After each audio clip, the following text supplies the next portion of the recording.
আজকে কিন্তু উৎসর গ্রামের বাসায় চলে যাওয়ার জন্য রওনা দিয়ে দিছি।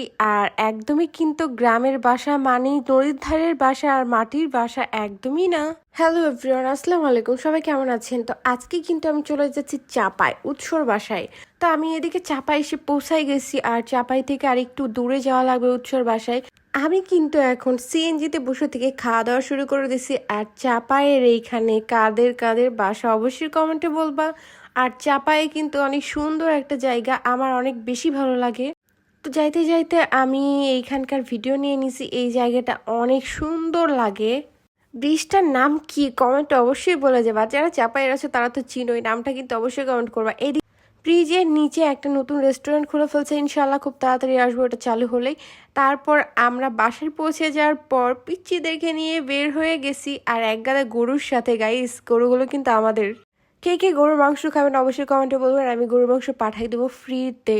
যাই হোক, জাস্ট ফান ছিল এটা আমার। আমরা চাপায় পৌঁছানোর পর চলে গেছিলাম কানসাট। কানসাট থেকে চলে এসেছি শিবগঞ্জ। উল্টা পাল্টা হয়ে গেল, তাই না? আসলে আমরা সরাসরি কানসাট চলে গেছিলাম, তারপর পিচ্চিদেরকে নিয়ে কানসাট থেকে আমরা চলে আসছি শিবগঞ্জ। আর শিবগঞ্জে বিখ্যাত একটা মিষ্টি পাওয়া যায়, সেই মিষ্টি খাইতে চলে আসছি। মিষ্টিটার নাম কি গাইস, আপনারা একটু বলে যান। এত সুন্দর জায়গায় আসছি কিন্তু আমি নাম জানি না, এখন নামটা জানতে পারছি না। আর তখন কিন্তু ঠিকই নামটা শুনেছিলাম, কিন্তু নাম ভুলে গেছি। আর ওইদিকে দেখাচ্ছিলাম বাসাগুলো একদম বাইরের দেশের মতন মনে হচ্ছিল, কালারফুল। জায়গাটার নাম একদমই মনে পড়ছে না, তোমরা অবশ্যই কমেন্টে বলে দিও জায়গাটার নাম কি।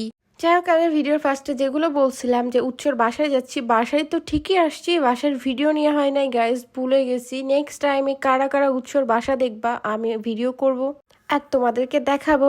আর এইদিকে দেখো পিচ্ছিগুলো কত দুষ্টমি করছে, আমি ওদেরকে এত ভয় দেখাচ্ছি তাও ওদেরকে আমি সরাইতে পারছি না এখান থেকে। কিন্তু ওরা কিছু হাঁস দেখছে এখানে, হাঁস দেখার পরে বলছে হাঁসগুলো এভাবে ঢং করে করে হাঁটছে। আর আমি তো হাসতে হাসতে শেষ হয়ে গেছি ওদের কথা শুনে। হাঁস কি কখনো ঢং করে হাঁটে বলেন তো, কেমন কথা। আর এদের ভালোবাসাটা অনেক ভালো লাগছে। আমি যখনই চাপাই যাই তখনই ওদেরকে দেখি একসাথে থাকে।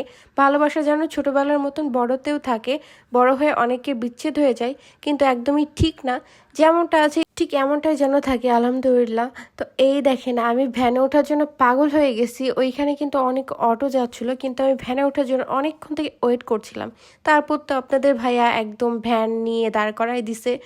আসলে আমার বাসা তো রাজশাহী, আর রাজশাহীতে সেভাবে ভ্যান ওঠা হয় নাই। হ্যাঁ, ওঠা হয়েছে মাঝে মধ্যে, হয়তো বা কোনো ফাজলামো করে, কিন্তু সেভাবে ভ্যানে করে কোথাও যাওয়া হয় নাই, বাজার বা অন্য কোনো কিছুতেই। জাস্ট একটু ওঠার পর আবার নেমে যাওয়া হয়।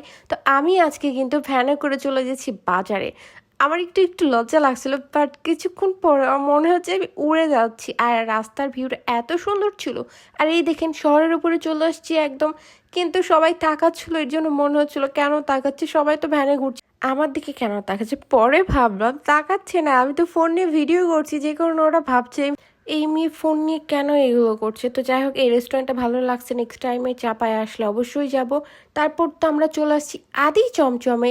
এই জায়গাতে দুইবার ঘুরে গেছি, কারণ লাইটটা একটু কম ছিল, ভিডিও ভালো আসবে না এই ভেবে ভিডিও করা হয় নাই। কিন্তু উৎসর এত বেশি আগ্রহ মিষ্টি খাওয়ার ওপরে, যেই কারণে আমি এখানে আসতে বাধ্য হয়েছি। বিশ্বাস করেন, আমি কিন্তু মিষ্টি একটাই খাই, কিন্তু এখানে আসার পর মিষ্টি খাওয়ার পর আয়াম তো অবাক। আর পুরিটাও কিন্তু সুন্দর ছিল, তেল ছিল না, পারফেক্ট একটা পুরি ছিল। আর মিষ্টিটা একদম সফট একটা ছিল। আমাদের রাজশাহীর মিষ্টি খাইছি, ওইগুলো ভালো, কিন্তু এটার মতন না। এটা তো একদমই মনে হচ্ছিল না কোনো কিছু মিক্সড করা আছে। অনেক মিষ্টিতে থাকে জমজম থাকে ভেতরে, কিন্তু এটাতে একদমই ছিল না। তারপর আমি একটা মিষ্টি নিয়েছিলাম যেটা আমার ফেভারেট, এটা হচ্ছে পন্স একটা মিষ্টি। এটা কিন্তু আমি রাজশাহীতে একদমই পাই না, গোপালপুরে পাই আর চাপাইয়ে পাওয়া যায়। তো আমি গোপালপুরে এর আগে আমি খাইছি অনেকবার, কিন্তু এইখানে খাওয়া হয় নাই। তো আর রাজশাহীতে পাওয়া যায় না বললাম, কারণ হচ্ছে রাজশাহীতে একটু অন্যরকম লাগে, আর এই জায়গাতে একটু অন্যরকম আলাদা লাগে, যে কারণে এখানকার মিষ্টিটা আমার ভালো লাগে। আর আমি কিন্তু আজকে দুইটা মিষ্টি খেয়ে ফেলছি, আর এই মিষ্টিটা জোস একটা আদি চমচম। আর একটা বিষয়, সেটা হচ্ছে উৎসর বাসায় খুব তাড়াতাড়ি যাব আর আবার ভিডিও করে নিব। তো এই পর্যন্ত ছিল ভিডিও, টাটা।